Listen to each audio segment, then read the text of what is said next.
Ba ba ba ba ba Baran. Ba ba ba ba ba Baran.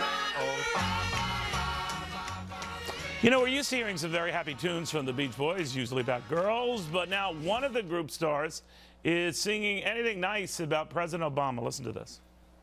Wait till Obama doesn't have to try anymore. You're trust me. What I liked about that was just during a photo, anyway, so just indiscriminate rage. Anyway, to be fair, Bruce Johnson doesn't seem to be a big fan of Governor Romney either, but he is sure worried about the president's second-term policies. And if history is any indication, he could have a point. To presidential historian Jane Hampton Cook, usually what he was hinting at here, and others have said as well, Jane, and you're the historian, I'll defer to you, that presidents getting second terms, especially those that get them comfortably, are kind of unshackled, right? They get to do pretty much whatever they want on steroids, right?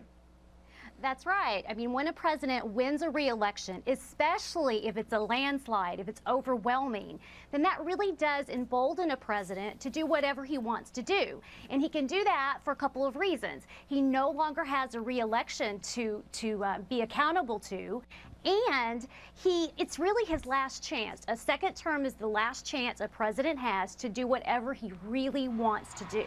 And so I think you've seen this historically. Well, Richard Nixon in history. '72 was probably the most memorable historic example when he went from a landslide to little more than a year later an administration imploding. That's right. How likely is that the landslide actually strengthens it? Ronald Reagan experienced much the same thing. Things got kind of loosey-goosey with Iran-Contra and other things, but how likely is that? Well, I mean, it is likely. I mean, history certainly backs that up.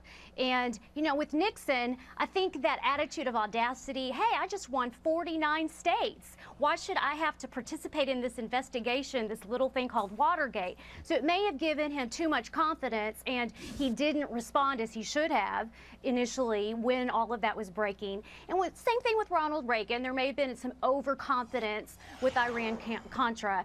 But I think in Reagan's case, it also worked to his advantage because he went to Congress and he said, hey, let's reduce the tax rate again. We did it once. The American people are behind me. Let's do it again. And they did in 1986. Well, he also had that reserve of goodwill that got him through that crisis, personally liked by the American people, even in those dark days.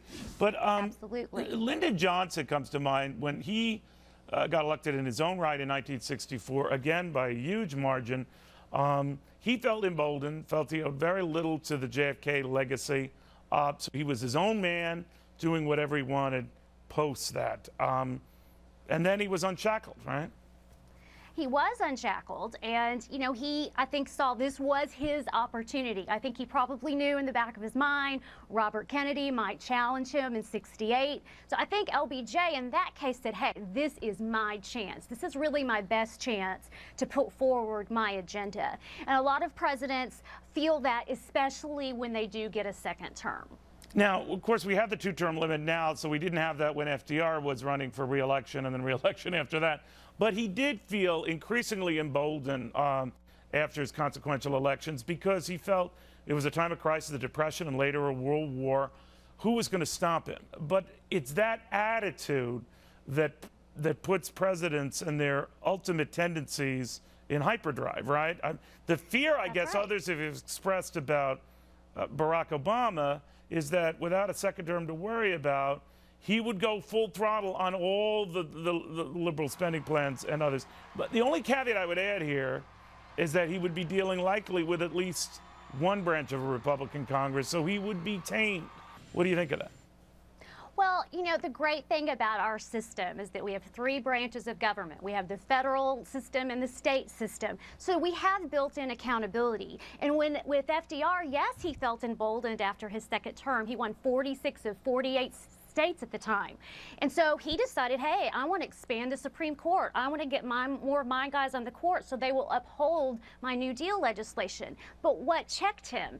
The American people didn't like that idea. And of course, the Supreme Court didn't like that idea. So we have these checks and balances that do keep, you know, a president from being completely, you know, running away with things in a second term. But normally, real quickly, that president reelected wants to pounce within months after that second term starts, right? Yes, Absolutely. They have that political capital, as George W. Bush called it. They have the people's will behind them. And so, sure, I think you will see the most aggressive policies coming, you know, in the first 100 days of a second term. So this Beach Boys guy, well, he put in colorful language, he could be right. He's absolutely right. I think so. I think he got it right. All right, maybe the language was a little coarse. You don't put that in a song because it's hard to rhyme with that. But actually, it's not hard to rhyme with some of the lines. But thank you very much, Jane. Always good seeing you. Good to see you, Neil. Thank you.